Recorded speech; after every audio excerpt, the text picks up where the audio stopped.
Humans as a species, no matter what culture or upbringing you came from, had always a fascination with heroism, so much that it's ingrained into our children. But not all stories are created equal. Every culture has looked up to some kind of hero, whether it be an athlete or a spokesman or even a great artist.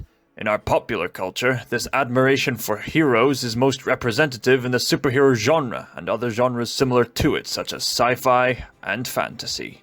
But because anyone and everyone can define what a hero is, a lot of people, whether they want to admit or not, can get confused and mixed up about what a hero is, and not like it when heroes make horrible mistakes. They want a hero that's likable, but not relatable in any unlikable way that would be seen as